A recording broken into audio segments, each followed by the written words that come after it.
There is one simple truth in human relationships. You can make more friends in 2 months by becoming genuinely interested in other people than you can in 2 years trying to get other people interested in you.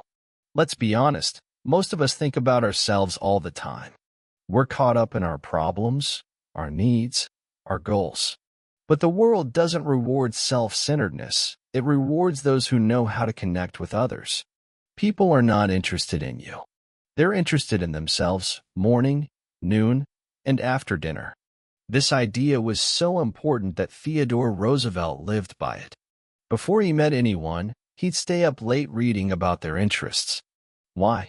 Because he knew that the quickest way to win someone's heart is to talk about what they care about. Even animals get this. A dog doesn't care about your resume, your income, or your looks. But it's thrilled every time it sees you. That's why we love dogs. They show enthusiasm for us. Human beings are no different. If you show a sincere interest in someone, ask about their life, remember the small things, show you care, they'll be drawn to you. Take Jim Farley, former Postmaster General of the United States. He could remember 50,000 names. Not just names, he'd also remember birthdays, children's names, and personal interests. Why? Because he genuinely liked people. That's how he won elections, built influence, and gained power. Or think about Charles Schwab. He once said, "I consider my ability to arouse enthusiasm among my people the greatest asset I possess." And the way to develop the best in a person is through appreciation and encouragement. Schwab didn't rely on criticism or command. He showed interest. He praised. He encouraged. And people followed him for it. Here's a story that proves this point. A man named Howard Thurston was one of the greatest magicians who ever lived. His shows were legendary. But his secret wasn't just sleight of hand. It was the way he treated people. He'd always arrive early before a show and greet the stagehands. He made everyone feel important. He used to say, "The only reason I'm successful is because I love people and they know it." And people loved him back. Still don't believe it? Let's go further. A man from the East came to Chicago to close a deal. After the business was done, his host took him to lunch. The guest spent the entire meal talking about himself, his success, his problems, his views. The host didn't say much. But afterward, the guest said, "That man is the most interesting conversationalist I've ever met." Why? Because the host let the guest talk about himself. He listened. He cared. And that's what made him unforgettable. Another example, a salesman once came to see the author. He tried to sell some kind of machinery, but he made the mistake of talking only about the product. Not once did he ask about the author's needs or show interest in him. The deal went nowhere. Compare that to another man who came in, asked questions about the author's business, listened carefully, and found out what was needed. He showed interest. And he closed the sale. Because that's the difference. When you become genuinely interested in people, not for what they can give you, but because you see value in them, they feel it. They respond. They trust you. And trust is the foundation of all influence. So what does it take? Not charm. Not clever words. Not manipulation. Just this. Be genuinely interested in others. Take time to notice what matters to them. Ask about their passions. Remember their names. Celebrate their victories. Because people don't care how much you know until they know how much you care. If you do this, you'll be welcome anywhere. You'll build friendships that last, relationships that matter, and influence that runs deep. That's the first rule. And it's the one that can change your life. There's a simple way to make a lasting impression on people. It doesn't cost a penny, and yet it opens more doors than money ever could. That secret? A genuine smile. That's it. A sincere, heartfelt smile. We're not talking about a mechanical grin or a fake polite smirk. We're talking about a smile that radiates warmth, kindness, and authenticity. The kind of smile that says, "I'm glad to see you," without a word. Actions speak louder than words, and nothing speaks louder than a smile. Let me tell you why this matters. Psychologists have proven that your facial expressions influence your mood. If you force yourself to smile, even when you're down, it actually lifts your spirits. And when your inner world is uplifted, people around you feel it. William James, one of America's greatest philosophers, once said, "Action seems to follow feeling, but really action and feeling go together." Thus, the sovereign voluntary path to cheerfulness is to sit up cheerfully and to act and speak as if cheerfulness were already there. In other words, if you want to feel good, start by acting as if you do. This isn't just about feeling better, it's about making others feel good too. A smile has the power to transform someone's day. It reassures them. It welcomes them. It draws them in. Think about dogs again. Why do people love dogs so much? Because they greet us with excitement. Their whole face says, "I'm thrilled to see you." And we love them for that. Well, people aren't so different. We respond to the same emotion. A smile says, "You matter." And people crave that message more than anything. Here's a story. A department store in New York once hired a young man who made an unforgettable first impression. Why? He smiled. All the time. And not just to customers. He smiled at coworkers, managers, even the janitor.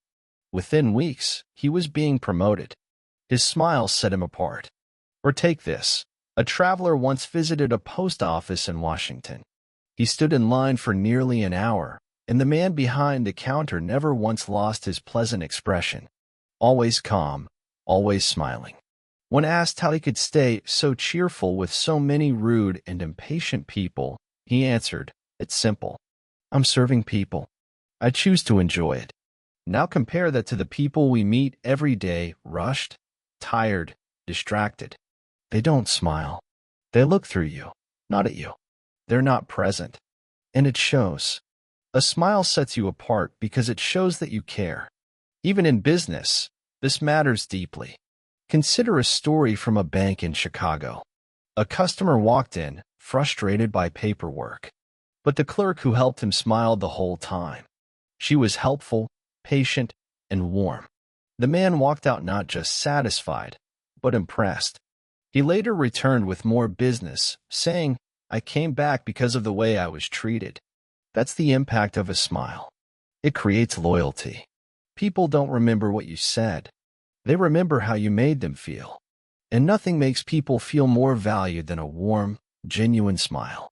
Dale Carnegie once said that a smile is to people what sunshine is to flowers. It breathes life. It brings out the best in others. And here's the key. It must be sincere. A forced smile is worse than no smile. People see through it. But a real smile, the kind that starts in the heart and lights up your face, that smile is magnetic. If you don't feel like smiling, train yourself to do it anyway. Smile in the mirror. Smile when you answer the phone. Smile when you see someone you know. Smile as a habit, not as a reaction. And slowly, it will become a part of who you are. You want to make a good first impression? You want people to remember you with warmth? Don't rely on clever words or flashy clothes. Just smile. A smile shows confidence. It shows peace. It shows that you're comfortable with yourself, and that puts others at ease. So here's your challenge for the week. Smile at everyone you meet. In the elevator, at the coffee shop, on the street, and watch what happens. Because when you wear a smile, you send a message to the world. I see you. I value you. And I'm glad you're here. That's how you make a simple, unforgettable impression. There's one thing that every person craves more than anything else in the world. It's more important than money, more desired than power, and more essential than status. It's this, the sound of your own name. That's right. A person's name is to that person the sweetest and most important sound in any language. If you don't make it a point to remember and use people's names, you're headed for trouble. Because names matter immensely. Take it from Napoleon III, the nephew of Napoleon Bonaparte. He made it a rule, once he was introduced to someone, never to part until he had repeated their name several times and had tried to associate it in his mind with the person's features or expression. He understood something most people overlook. Remembering names is a way of showing respect and recognition. It tells the other person, you matter. You're important enough for me to remember. And it's not just about being polite. It's a powerful tool of influence. Consider Jim Farley again. This man could call 10,000 people by their first names. Why? Because he made it his mission to know people, not just as voters or clients, but as individuals.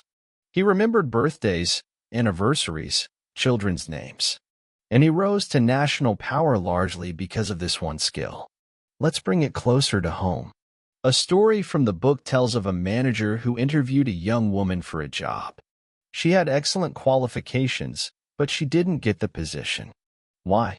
Because when she was introduced to the manager, she didn't even remember his name 5 minutes later. She had already failed the most basic test of human connection. People love the sound of their own name. They will gravitate toward those who remember and use it. It's the easiest way to make someone feel valued, and it's also the most often forgotten. Here's another example. A customer walked into a store and was greeted not just with a hello, but with, "Good morning, Mr. Michaels." Immediately, his mood shifted. He felt welcomed, seen, appreciated, and he spent more money in that store than he originally planned. That's the power of a name. It's not about flattery. It's about identity. Each of us carries a name that connects us to our families, our stories, our worth. When someone uses that name, they affirm that we exist, that we're not invisible. Think about it. When someone forgets your name, or worse, gets it wrong, how do you feel? Slighted, dismissed, unimportant. But when someone remembers your name, especially someone you didn't expect, it creates instant rapport. Dale Carnegie tells of an elevator operator who always greeted people by name. He was just an operator, but he was remembered, respected, and tipped better than anyone else in the building. Because he knew a simple truth: names are powerful. So how do you develop this habit?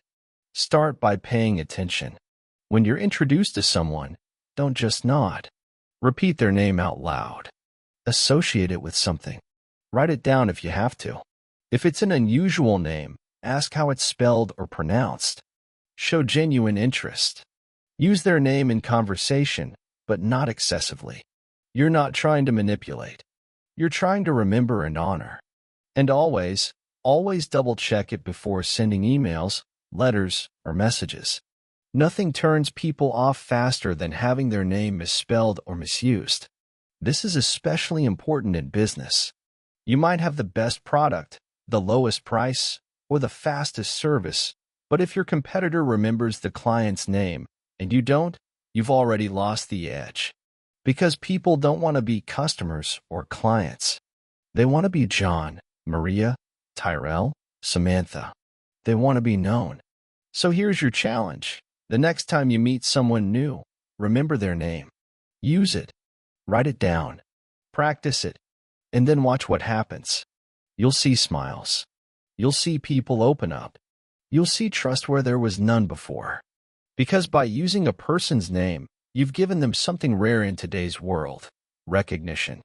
Don't underestimate that. It may be the smallest habit, but it makes the biggest difference. And if you don't do it, you're headed for trouble.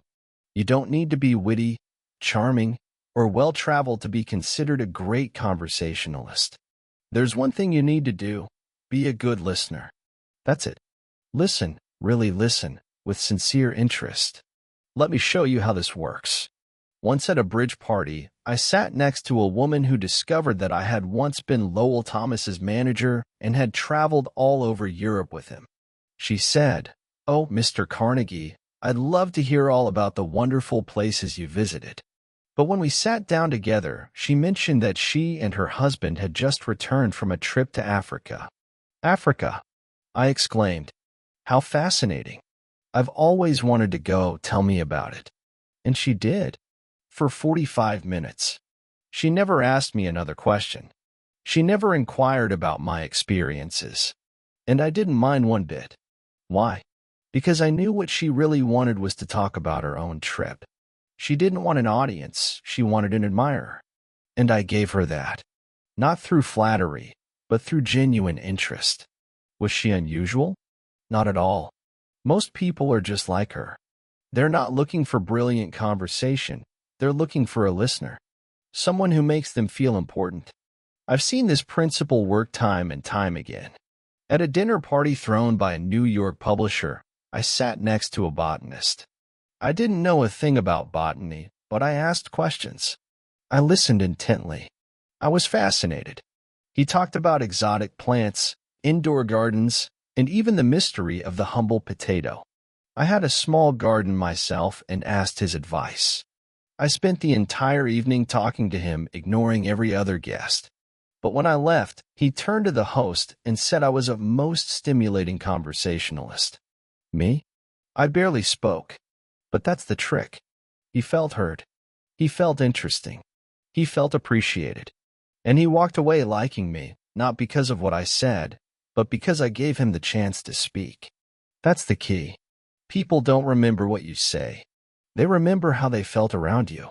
And nothing makes someone feel better than knowing they were truly listened to.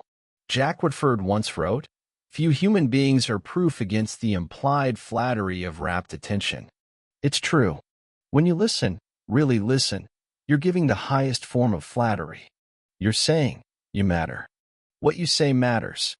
That's rare. And that's powerful. I went even further with the botanist.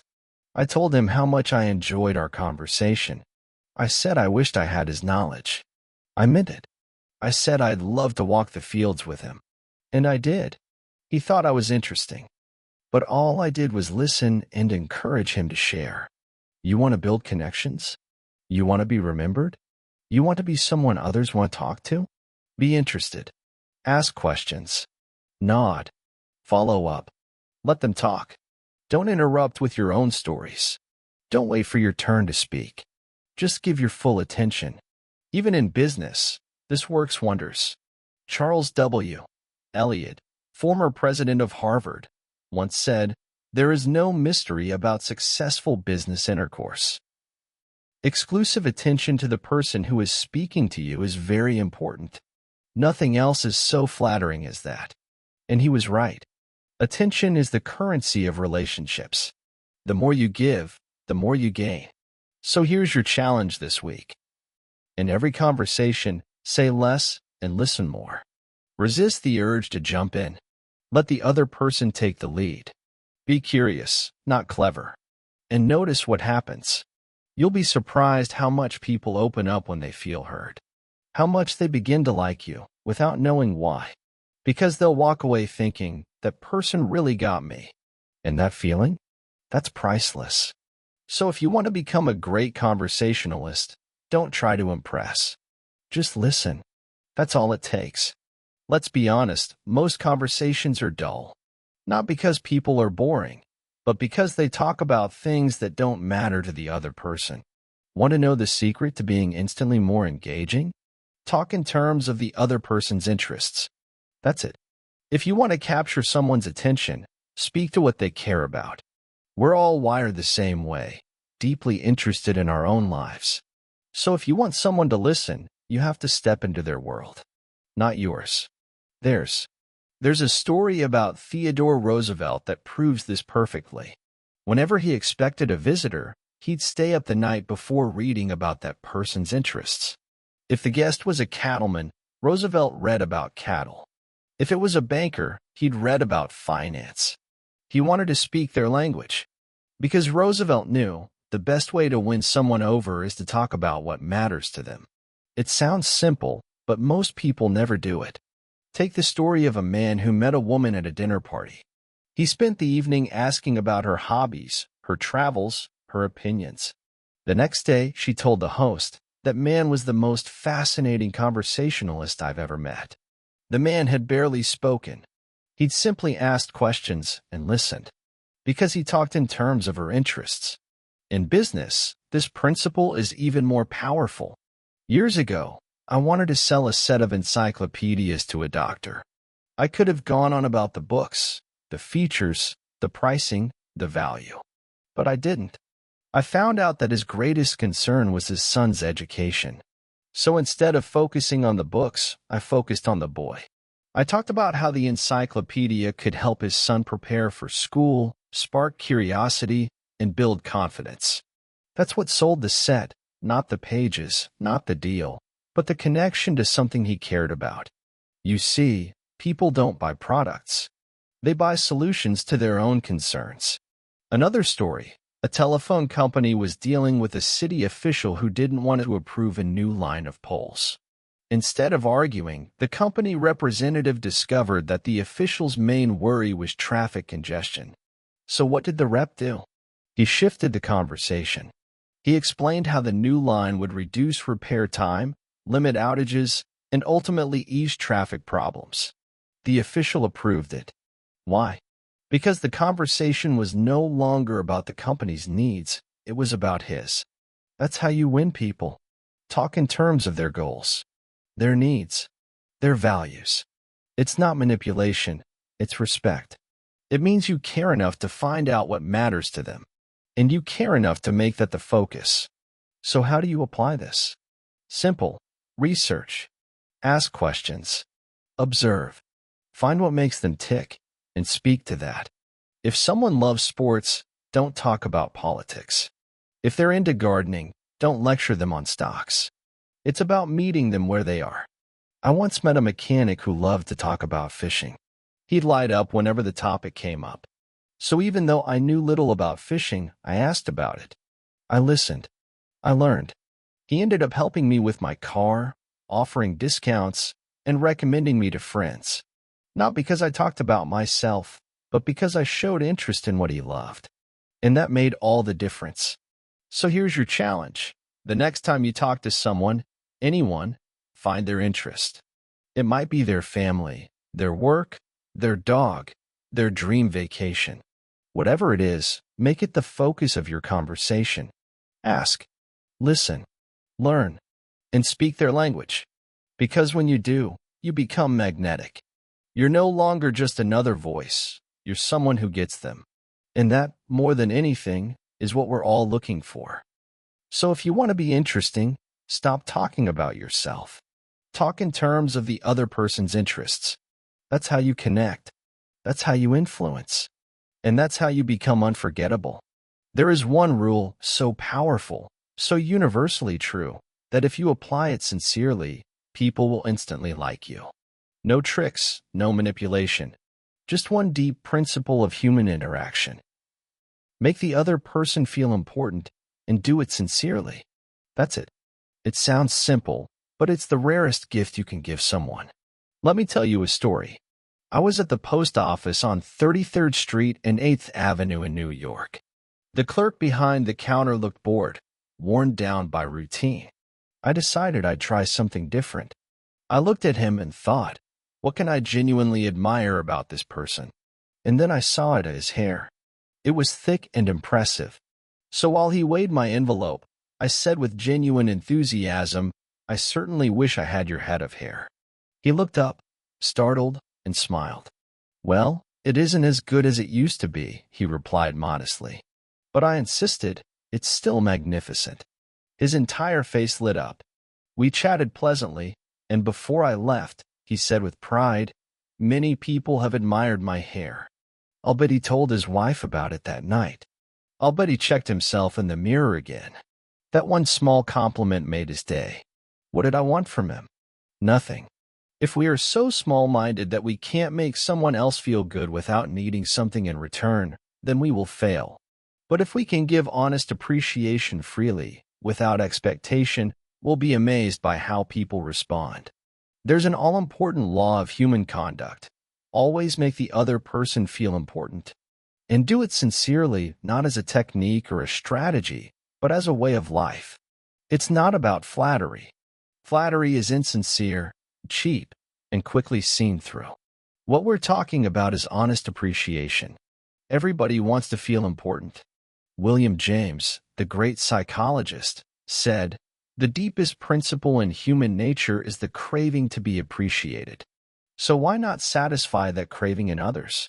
One of the easiest ways is to acknowledge people, not for their achievements or fame, but for who they are. Try this in everyday life. At your workplace, sincerely thank the cleaner. Compliment the barista who remembers your order. Tell your team member that their input made a difference. It doesn't have to be big. It just has to be real. People hunger for this more than you know. A child makes cereal in the morning and says, "Look, Daddy, I'm making the cereal today." Why? Because they want to feel important. They want acknowledgement. And when they get it, they shine. This principle works everywhere. In business, in marriage, in friendship. Want to get along better with your spouse? Tell them what they do right. Not once a year, every day. Want to build loyalty with your clients? Let them know they matter. One businessman made a fortune because he treated his customers like royalty, not just with discounts or service, but with heartfelt attention. He remembered names, family stories, and always thanked them sincerely. And people came back, not for the product, but for the feeling. You see, people will forget what you said. They'll forget what you did, but they'll never forget how you made them feel. And if you make them feel important, they'll never forget you. So here's your challenge. In the next 24 hours, make at least 3 people feel important. But don't fake it. Look for something real. It might be a kind word, a thank you, or a compliment. Let it be true. Let it be heartfelt. Because that's how you become someone people like instantly. Not with charm, not with gifts, not with cleverness, but with sincerity, with humility, with appreciation. So remember, make others feel important and do it sincerely.